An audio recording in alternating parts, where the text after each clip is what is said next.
The message of the cross is power, bazalwane. Namuhla uJohn usitshela ngokwakwenzeka esiphambanweni. Uthi ngenkathi uJesu elenga esiphambanweni, eduze nesiphambano kwakukhona uMary nomfundi wakhe. So uNkulunkulu usifundisa ukuthi iproximity iyona edetermina ukuthi uJesu ukhuluma athini. Lithi izwi likaNkulunkulu, yes, he had a relationship with the disciple. Yes, he had a relationship with the mother. But the relationship is not important. It is the proximity ukuthi umi kuphi noJesu. All right, leli lifakazelwa yizwi eliqhamuka before this. Uma uJesu elenga esiphambanweni, kwakunezelele ezimbili. They were in close proximity noNkulunkulu, noJesu I mean. Lithi izwi likaNkulunkulu kwatholakala uJesu esekhuluma kwiselelesi ethi mina ngizoba nawe paradise. Mind you, wayengasazi iselelesi, wayengenayo relationship neselelesi, wayengenaluthando neselelesi, but because iselelesi was in close proximity noJesu, uJesu wakhuluma izwi lakhe. Whether the relationship is there, noma ayikho, as long as you are in close proximity, no Jesu sangakhuluma.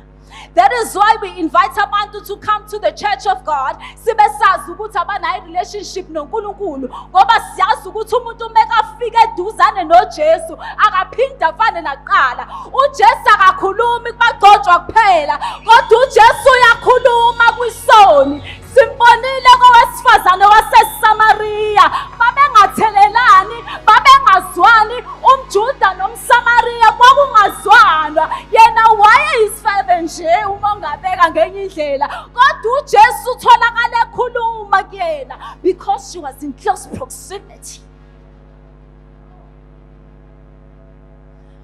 Uke wafuna ukukhuluma noMoses, akakwazanga ukukhuluma. Yes, they might have had a relationship, but akakwazanga ukukhuluma until uMoses azafika eduzane kwakhe. Utholakala uNkulunkulu esebasa umlilo ozoletha uMoses in close proximity so that he can speak the words.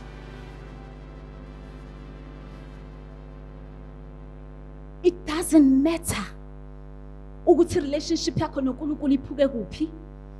It doesn't matter ukuthi ubackslidile. It doesn't matter ukuthi uqhamuka kuphi, kodwa woze eduze noJesu. Uma usufike eduze noJesu, that is why we have the called men and women of God. Uma bethi they are called, okusho ukuthi khona la belandwe khona, angikwazi ukukubiza ube ula ngikhona. The fact that uthi ubaba uSibisi ubiziwe, okusho ukuthi wayengekho kwi-territory kaNkulunkulu, bese uNkulunkulu wambiza wamlanda kule territory ayekuyona.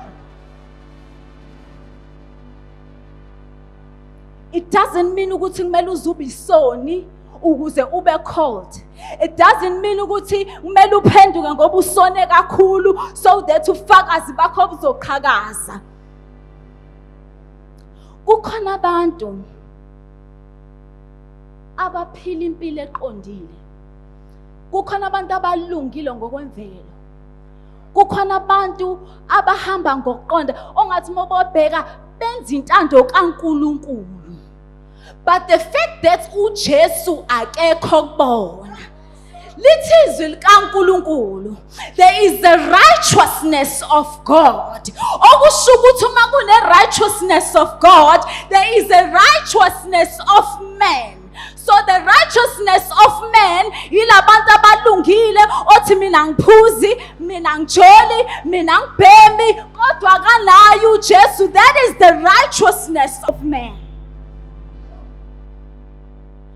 Noma ungayihlobisa kanjani, the righteousness of man akusiyona iterritory kaNkulunkulu. Ngisho uqonda kanjani, ngisho ungahamba kahle kanjani endleleni, kodwa uma ungenayo uJesu, it's just the righteousness of man.